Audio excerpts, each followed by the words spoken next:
semua, perkenalkan nama saya Galuh Widosari, mahasiswi KKN PPM UGM tahun 2021, unit YO028.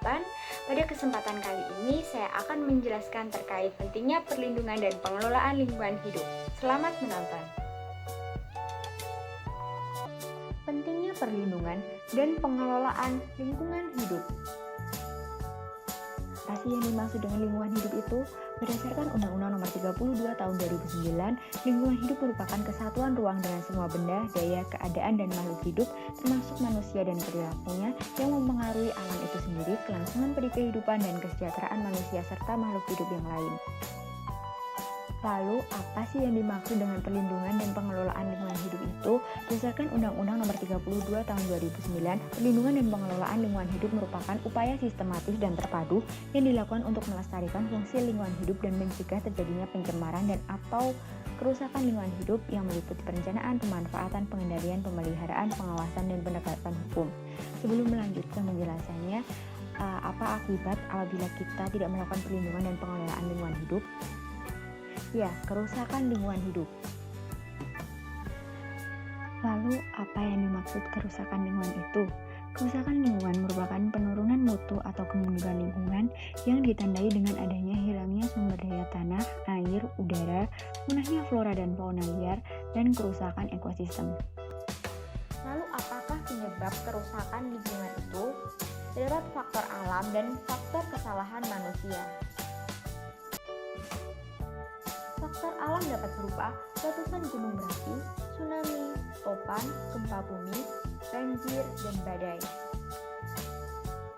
Sedangkan faktor kesalahan manusia sebagai penguasa dan pengelola lingkungan hidup di bumi berperan besar dalam menentukan kelestarian lingkungan hidup. Beberapa bentuk kerusakan lingkungan hidup karena faktor manusia antara lain pencemaran udara, air, tanah, dan suara, tanah longsor akibat rusaknya hutan, banjir akibat pengerusakan hutan, dan kekeringan akibat penggundulan hutan. Apa sih permasalahan lingkungan hidup di Indonesia itu?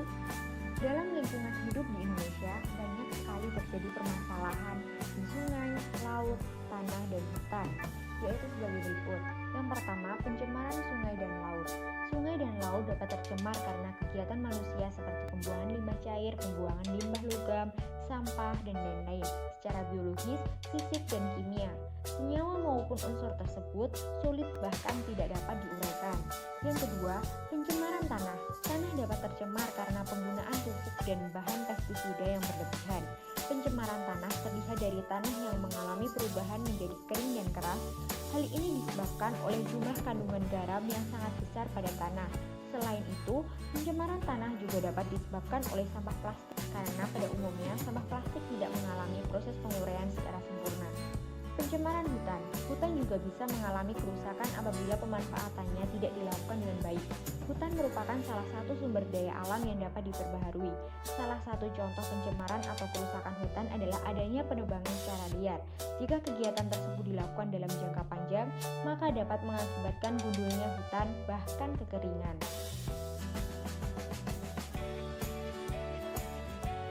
Ulah manusia yang dapat menyebabkan kerusakan lingkungan. Seperti yang telah saya jelaskan tadi, terdapat penebangan hutan secara liar, bangunan liar di daerah aliran sungai, pemanfaatan sumber daya alam secara berlebihan di luar batas, menimbun rawa-rawa untuk pemukiman, pembuangan sampah di sembarang tempat.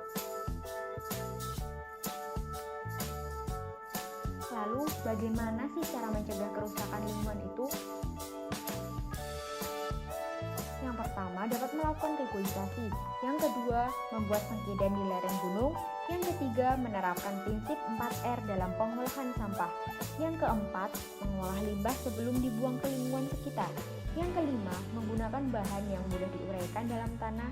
Yang keenam, mencegah penebangan liar atau menerapkan sistem tebang pilih. Yang ketujuh, mengurangi penggunaan bahan bakar fosil dan beralih ke bahan bakar alternatif. Apakah hak masyarakat dalam perlindungan dan pengelolaan lingkungan hidup itu? Berdasarkan Undang-Undang Nomor 32 Tahun 2009 tentang Perlindungan dan Pengelolaan Lingkungan Hidup, Dalam pasal 65 disebutkan dalam ayat 1, setiap orang berhak atas lingkungan hidup yang baik dan sehat sebagai bagian dari hak asasi manusia. Ayat 2, setiap orang berhak mendapatkan pendidikan lingkungan hidup, akses informasi, akses partisipasi, dan akses keadilan dalam memenuhi hak atas lingkungan hidup yang baik dan sehat.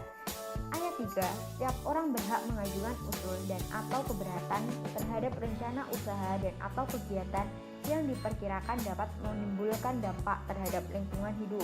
Yang keempat, setiap orang berhak untuk berperan dalam perlindungan dan pengelolaan lingkungan hidup sesuai dengan peraturan perundang-undangan.